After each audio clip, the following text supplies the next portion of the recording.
Hi everyone, welcome to the last talk today, 6 o'clock Saturday. First a word from our sponsor.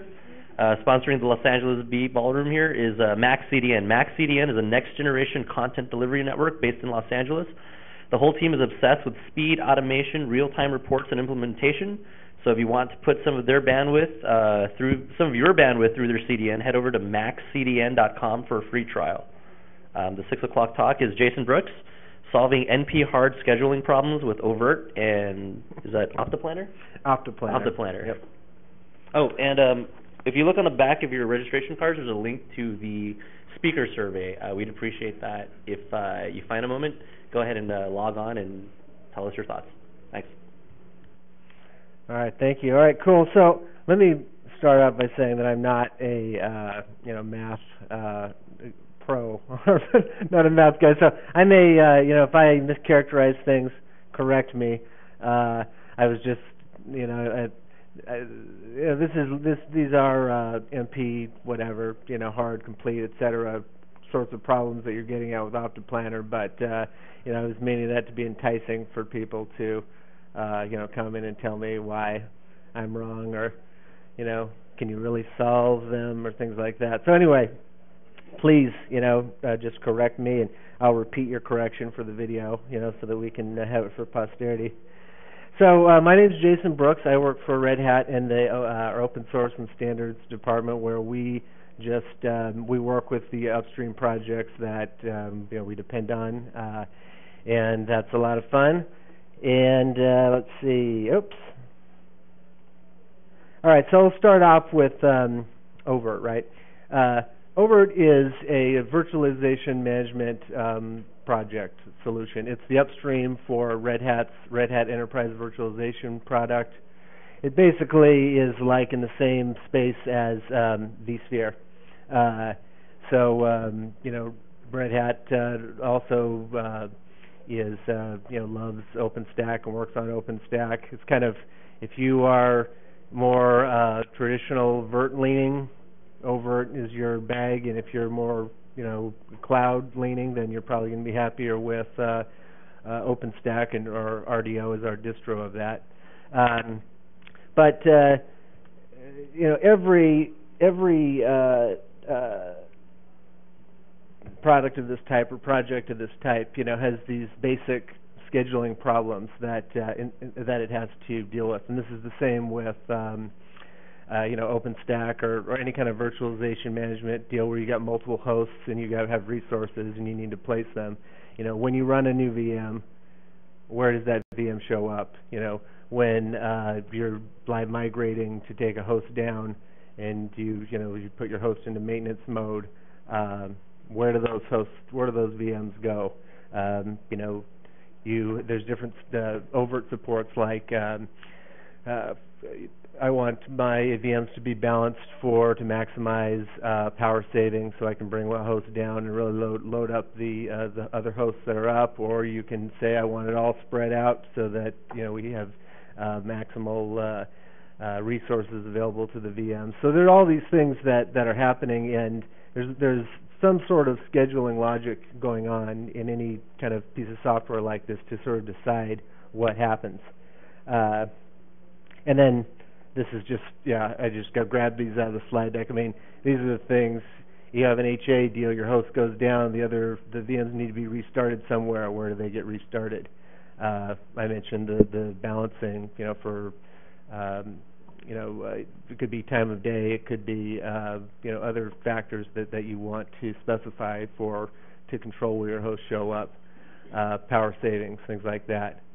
So how scheduling is in oVirt right now, and in fact, and this is without the optimizer bit, has these sort of, it has a filter stage where hosts are just knocked out of consideration for these failing hard constraints, like there's not enough RAM to run this VM. So in deciding which host to send to this, to send the VM to, there's not enough RAM, so host is it's filtered out.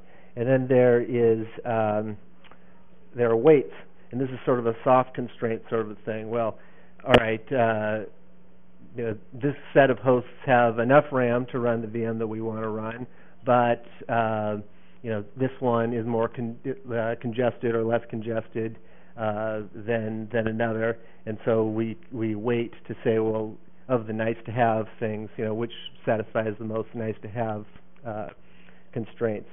Then there are these balancing things where these I think it's once per minute or something like that, a task can go and say, now, based on the state of how things are, can we move things around? How might we move things around to satisfy the desires of that the admin has set up? And so, and this is kind of how some of this looks in a cluster policy. There's various elements that you can select for your filter items, for your weight items, and then your balancers there. And there's also in oVirt there's an external scheduler that allows you to just sort of write additional sorts of rules to decide where things show up, and you can write them in different languages. You can sort of the way it's set up is the engine itself, the management engine for oVirt, can kind of be protected from the code that's written, perhaps the external code, and that's now the optimizer. This optimizer project comes in where beyond those sorts of those scheduling, the filters and the weights and balancing items, and the ability to extend it. There's more that's kind of there are situations that aren't automatically solved by those things. You can have a better configuration of VMs across your cluster if you had more information, or if you could look into the future to know that what the ramifications would be of starting a set of VMs in a certain order, or what else is going to be happening in the environment. And so but in order to do that, in order to add these additional optimizations, it's important to the project to keep the compatibility with the existing sorts of these weights and filters and whatnot that the admin has set up. It was also one of the goals of this project to the oVirt management engine is a JBoss application. And as additional things have been added on, or additional functionality, the project has tended to implement these things, make these items implementable in a separate. You can run them on separate servers, or you can kind of coordinate off from the main engine, so that you can control the sort of load, the extra load you're putting on the engine. So the scheduler that I mentioned, the external scheduler thing, you can run that in a separate machine.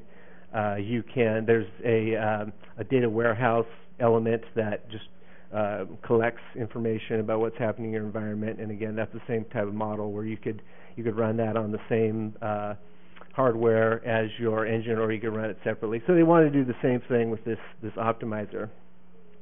And this is a kind of a simple situation that, this is something that you can get with the current scheduling scheme, where there is enough room. Like you could have, these three VMs, A, B, C, smaller VMs, and D could be accommodated if only you moved A down to with B and C, and you'd have a whole host open for D. That's a very simple sort of a pattern that is easy to just see and recognize, but especially at large scales,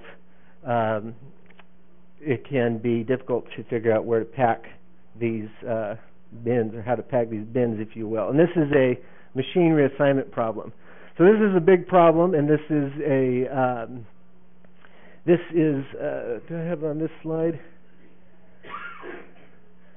So this, I'll wait a second for that. So you've got a set of machines, and you have a set of processes, and each one has some resources that need to be provided for it. Those are the hard constraints. This process requires this much CPU, this much RAM, and the processes in the oVirt case are the virtual machines, right?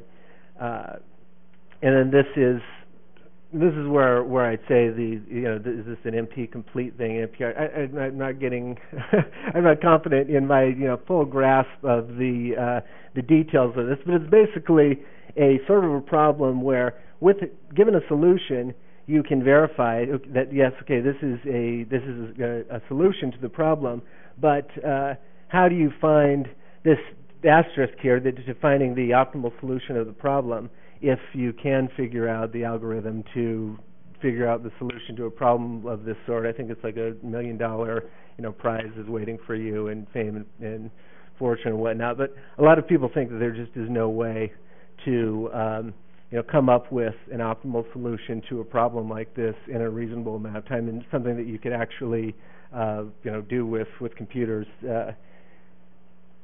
And so there's a cool, on the OptaPlanner project site, there's a blog post that's basically kind of looking at, well, how big really are these problems, and just doing some kind of basic calculations for different sorts of these problems, and the space that of possible solutions is enormous. And as the problem grows, as you have, for instance, in these machine assignment cases, more processes, more hosts, it just completely explodes quickly. And in particular for this sort of the VM optimal VM assignment problem, it's hard to even when you can pare down the space, you can say, all right, I can programmatically understand that huge swaths of the space are automatically will not produce a solution.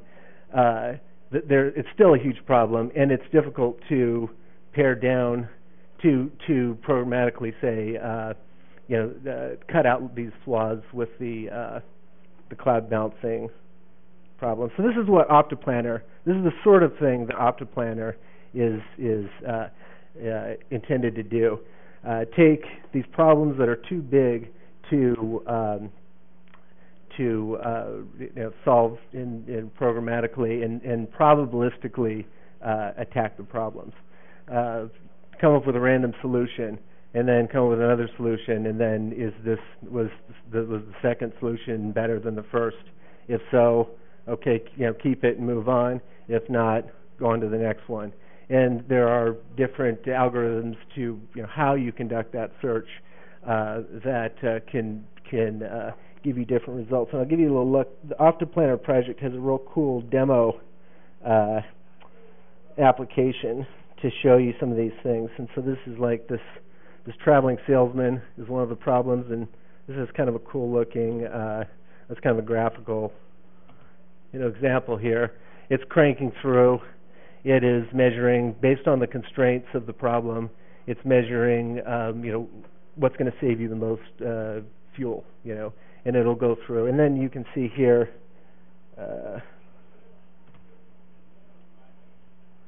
terminate. They have some of these things where there are some of these different algorithms that are pre-calculated. So the first fit algorithm, just a completely random one. And there are these taboo search where solutions that don't work are you don't return back to those solutions as you are traveling around. And it also, compared to some of the other algorithms, there's a tendency or possibility to get stuck at a plateau of solutions where you have a set of scores that are all very similar to each other, and only if you jumped to another area of the space, there could be a much better solution, but you can, with some algorithms, get stuck like in a particular neighborhood of solutions. And so this taboo search is what this particular integration with oVirt uses. And then we can just take a quick look here at, they actually have a machine reassignment example in here, and you can let's see, and this is the same sort of problem that we're talking about here. You have a certain number of processes, you have a certain number of machines, and the OptaPlanner cranks through them. looking for things that satisfy the hard constraints, and then what's the optimal I don't know, satisfaction of the soft constraints, I guess. So that's a fun thing to play with and get a little bit of a handle on what OptaPlanner does. And OptaPlanner is pretty open-ended sort of a thing where it includes tools to sort of work through your solution and you program it in Java. And it was something that I first heard about it a couple years ago, and I thought, wow, I bet this could really propel me to fantasy sports, greatness, just through finding those perfect trades. And I sat down and on holiday break at some point, and then I said, no, I'm gonna go have a beer. But when this integration came along with oVirt, which is I use every day for testing and testing the stuff I write and how-tos and whatnot, and I said, this is perfect. This is a good opportunity for me to check this out a little bit. So this is some of the stuff I talked about this probabilistic approach. Generate a solution, see if you can find a better one, and then come up with some of these. And there are many algorithms that can, for certain circumstances, give you a better result or faster time to a good result, I guess. All right, so OptaPlanner and oVirt. This is from one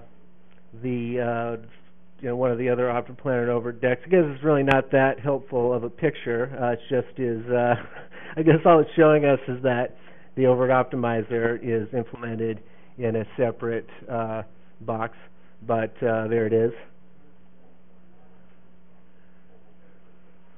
So how OptaPlanner and oVirt work together. You have oVirt's these policy units. Within oVirt, on the earlier slide, I was showing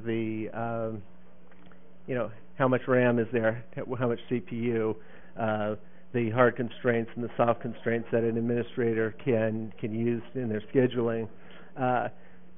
Those need to be converted to these rule language based rules, and rules is a project, is a separate project that OptaPlanner sort of is bolted onto. OptaPlanner uses this rules engine in its figuring out of solutions. So those are those oVirt policy units need to be converted to those DRL-based rules. And then one thing about that is that they're not all yet available through the API. So some of the things, like I have here, this hosted engine score filters, in I believe the last release of oVirt, the project added the feature where oVirt can host its own management server. And it's a little bit of a chicken and egg, issue initially, getting it started. And the oVirt hosts that you have set up to be to participate in hosting the engine, they have scoring to decide which is the best host to run to host its own engine on, and that's one of the things that's not taken into account currently in the optimizer, and then this CPU load-based filtering. That's another balancing. That's another item that is not yet. And some of these things, I believe it's a matter of what is available through the API, and some of it is just more work that has to be done. This is actually this oVirt 3.5 came out 4 months ago maybe, and this feature was new with that. And I believe it's in the Red Hat Enterprise Virtualization that just came out, but as a tech preview feature. So that's kind of the stage of maturity that it's at. But yeah, this other stuff is basically the same as. So one of the issues that we have to consider, that we need to consider with the optimizer is that, and this is what this graphic is laying out, because you can't just remove all the VMs, stick them in an imaginary space or some kind of bag of holding or something, and then pour them out in an optimal space. They have to move in. They have to be somewhere at each stage of the process and moving them around to reach an optimal solution. So this is something that the developers in the development of this feature, they have to take one migration stage at a time. Because the VMs all have to be somewhere. You can't just say, "Oh, I'm going to get to whatever the second state, which is exactly the same as the first state." I think that's by first moving something off into the ether. So that'll be a little clearer. I'll show a couple screens. So in the way that the admin interacts with this at this point is oVirt has this UI plugin functionality where people have done a lot of cool things with it, where you can, like someone has written a web-based shell web UI extension where you can access the shell of VMs that are running through your oVirt web console, or someone has done one where you've brought in the Nagios dashboard, and there have been a few other things like that where that UI plugin functionality has been used to bring in other projects, and that's what the team used for this, where this pane down here is this information is coming from the optimizer service. Okay, so let me see if I can get this to work. So I was trying to recreate this demo of this graphic that I showed earlier, where you have the like 3 small VMs, and then you have the large VM, and if only you put the 3 VMs together on one machine, you'd have room for the large one on the second machine. But and that's just a real simple example of an optimization problem.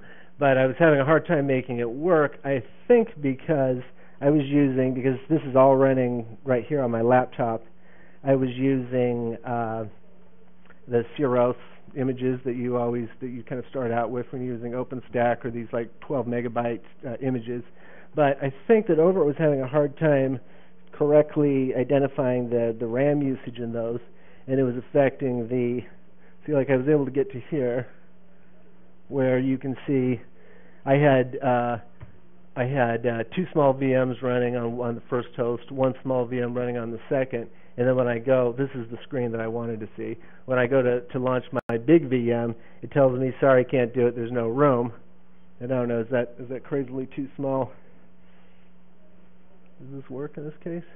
No. And it's saying, sorry, there's no room on a host to run that VM. And then you can go over to the optimizer, and it gives you a solution where it says, all right, you can do it by first migrating one of the smaller hosts to the second, one of the smaller VMs to the second host, and then you'll be able to start your big one. But when I actually went to do it, it was incorrectly identifying I think the amount of free memory.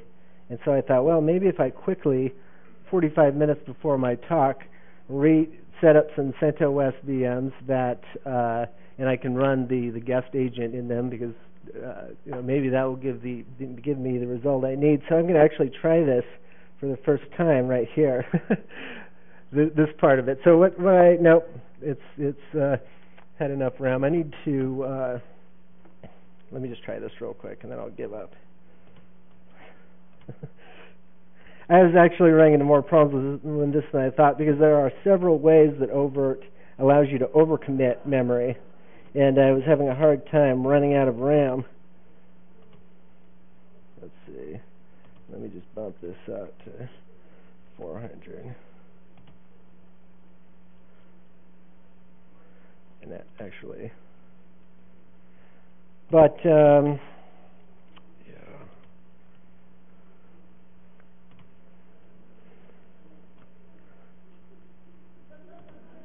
All right, good. This is the first step that I was looking for. Sorry, can't do it. Now I'll show you. This will actually be good because we'll at least get to see what the optimizer looks like. It's here in this tab down here. And get more space. So now I'm talking to my optimizer, which I'll switch over to where I have it running. I have it running in a container, actually. And you can see it. You can see in the logs it's cranking along. These are all configurable, all these values, but every, I think, 2 minutes it refreshes the current state of the cluster, and then it is constantly looking at a more optimal solution. Oh, I forgot to do one thing here. This is what it looks like in here, but what I missed was, instead of trying to start it just by saying start, there's this optimize start option. And so now that specifically tells the optimizer, we are trying to start this VM. Can you figure out a way to do it? And let's see.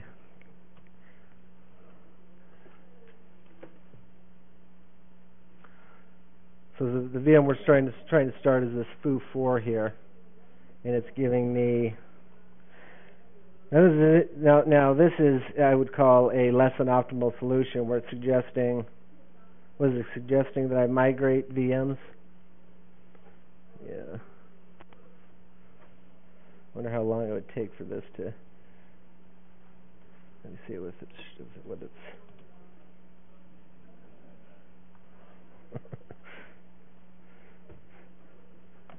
So it's cranking along here, trying to come up with a better score. Because I'm assuming that it can do a better job than telling me to move 2 VMs to. Because really it should be able to do this in only 2 moves. Move one. What I'm looking for is for it to go from 1 to 2. I might be a little underpowered here in my all laptop configuration. Oh. Excuse me. What goes into the score? Well, what it's taking into account are the constraints. When I showed that early slide where oVirt has these hard constraints that are, there has to be enough RAM, there has to be enough CPU, there has to be enough, the basics that it needs, and then any results like the cluster right now. Let's see if I have the.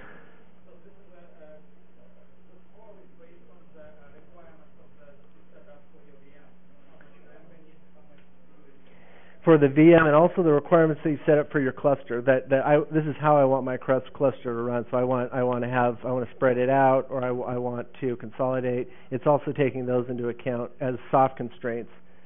So it's making sure that all the hard constraints are met, which is just the basics, having enough RAM and CPU, and then it's trying to come up with the best solution that satisfies most of those soft constraints as well. I'm curious to see if it is. All right, let's try to see if we do all this stuff. You guys power management within a post?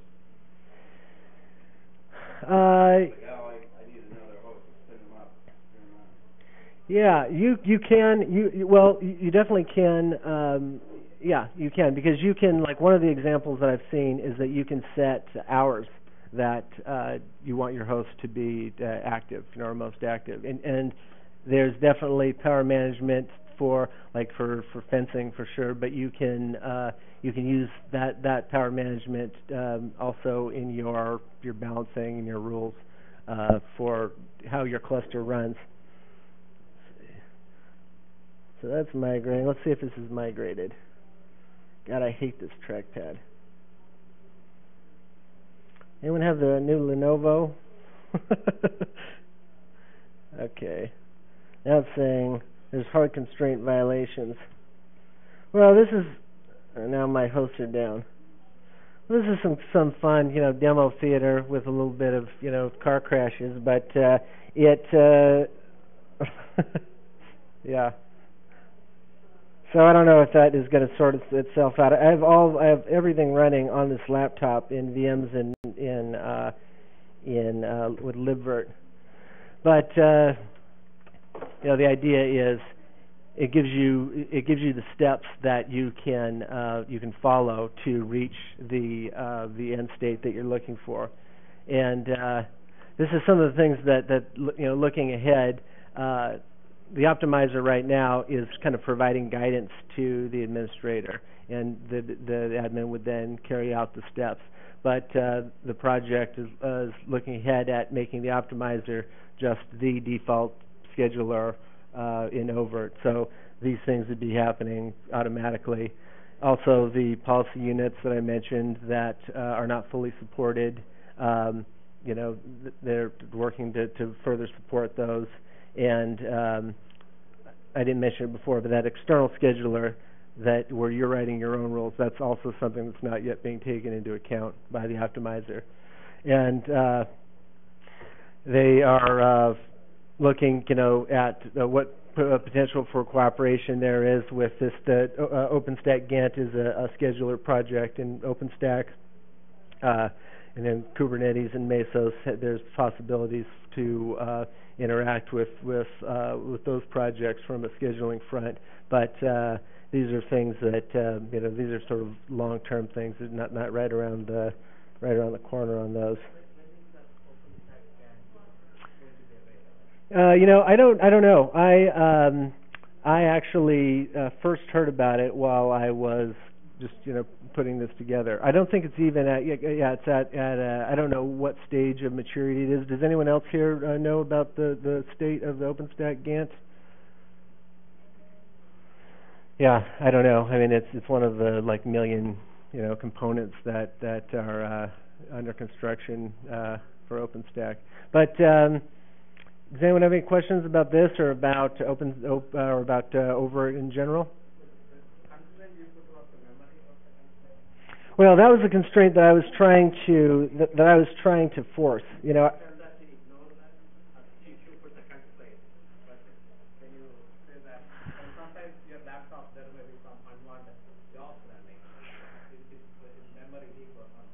Well.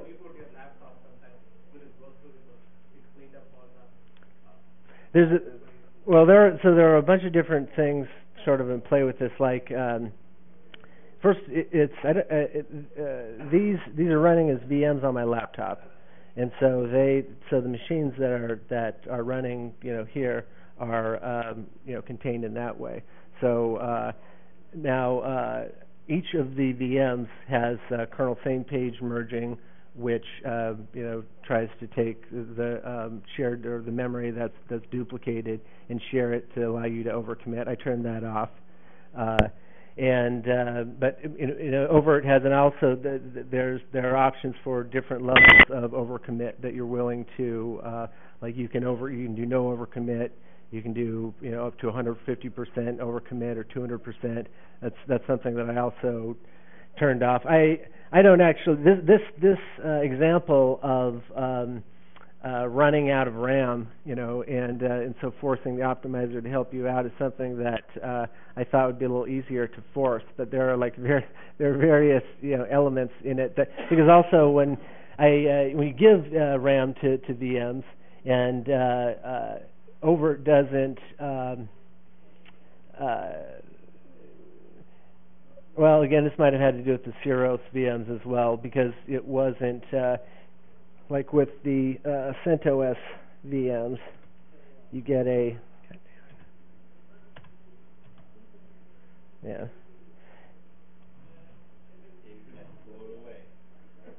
What's that? You're gonna have to blow it all away. You got those. Oh, do I have them now? Well, this is designed to blow away. Do these ones have question marks now? Oh yeah, because my host went down. That's right. Yeah. Yeah. So, you know, live demo. But some people will just show you screenshots from the beginning and not even try to. No, this would be a lot cooler if it worked just right. But obviously now. Yeah, they're in well, this is they're like, I don't know where to find it. I mean, it's in here. It's but yeah, you know what? Yeah, they're the same. It's the let's see. There's a blog post that was on our community blog by the developer, or one of the developers of the feature, and that has some more information. Do I have internet right here? And I think he has a couple of snippets of the DRL.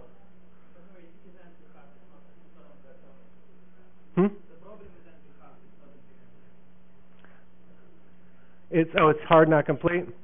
Okay.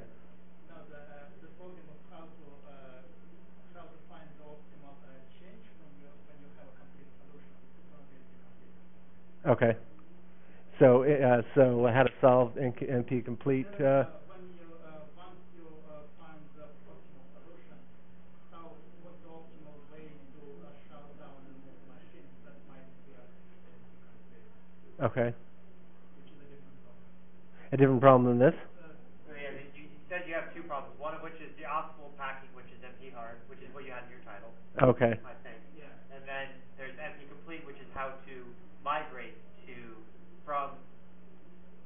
from system A to system B, how to migrate there. Okay. All right. How to optimally migrate. Okay. All right. Thank you. Yeah. That is the sort of thing that I was talking about when I first started. Yeah. Yeah. Nobody can say anything against people. Yeah. No. Yeah. I'm bulletproof. This is a snippet of a hard constraint here from the and this is in this rules rule language. Yeah, I mean, like I said, I have not yet converted this to fantasy sports dominion, and I don't know if I'm any closer to that goal. So is the OptaPlanner its own project, or is it yes. a subset of oVirt? No, it is its own project. It is under the big umbrella of JBoss projects, and OptaPlanner is this optimization project, and it is very closely tied to this rules project, which is business rule processing project, and so those are totally separate. They have a commonality of both being Java project, or the oVirt engine is a Java project and runs on JBoss, and so do OptaPlanner and Drools. But it's just sort of a point of those projects coming together and doing something sort of cool.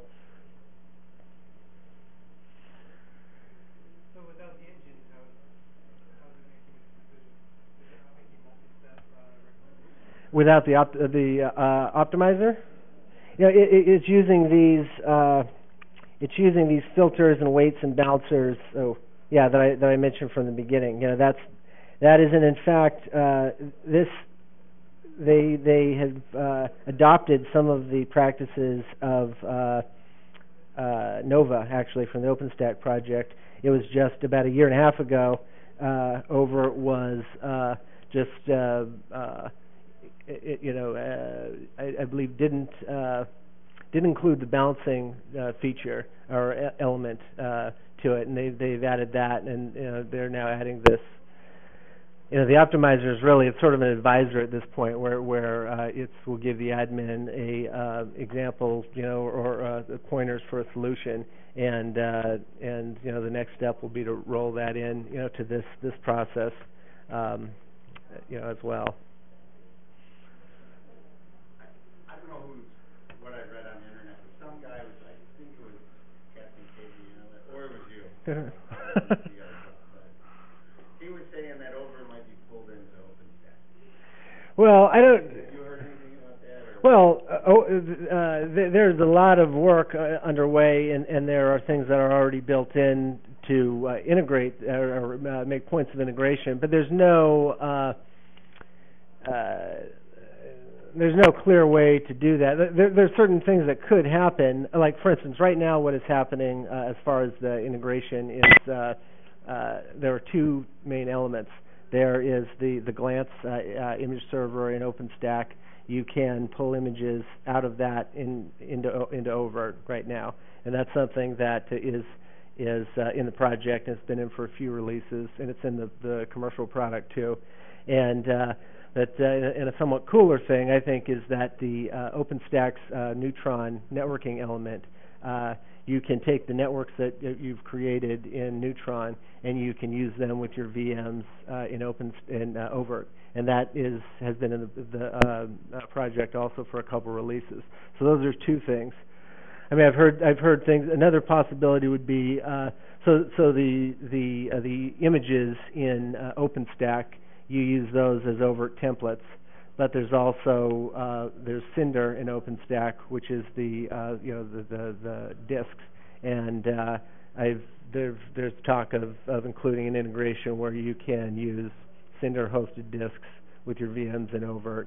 But for them to be completely, or for oVirt to be pulled in, it would be they're assembled really differently, the two projects. It's kind of like it would be more likely to see something like how vSphere integrates with OpenStack, which is just Nova just talks to vCenter and says, okay, host these VMs, and there's a lot of it's sort of a black box. OpenStack doesn't have a lot of information about exactly what's happening inside the vSphere cluster, and if oVirt were to participate in compute with OpenStack, it would probably be something like that. But I don't think that's not something that I think there's been some proof of concept stuff, but I don't think that's something that is under like heavy consideration. It's more of these things. Like the Neutron element in OpenStack, oVirt didn't already have something like that. So some of these areas where there's a chance to extend the project or add new functionality to the project by reusing some things that OpenStack is already doing, that's the sort of integration you'll see, and we are seeing.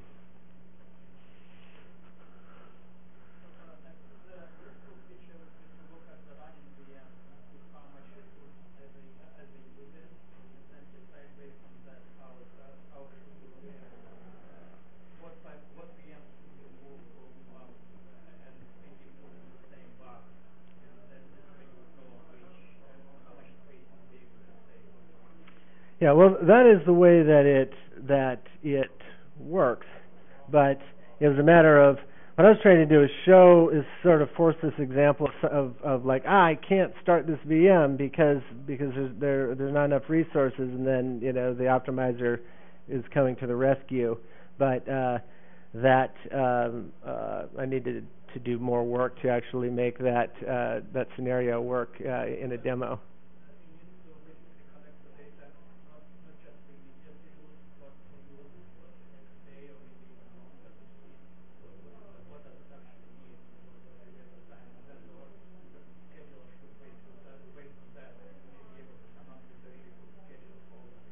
Mm-hmm.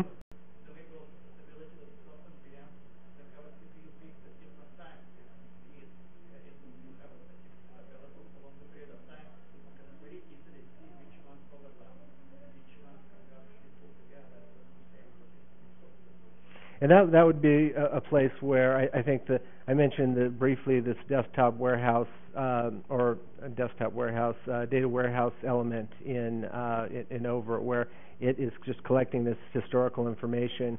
That would be perhaps an opportunity where the optimizer could talk to the engine, the oVirt engine, to get the current state of what's happening in the cluster, and then could talk to this data warehouse element to get historical information. I mean, that would be a cool direction to take it. Right now, how it's working is it's basing its advice to the administrator based on the current state of the cluster. But yeah, that would be. What was that? Yeah, no, that would be interesting as well. Any other questions? All right. Well, thank you for your attention, your patience, and I hope you guys have a good rest of your evening if you're going to be staying here and tomorrow. Thank you.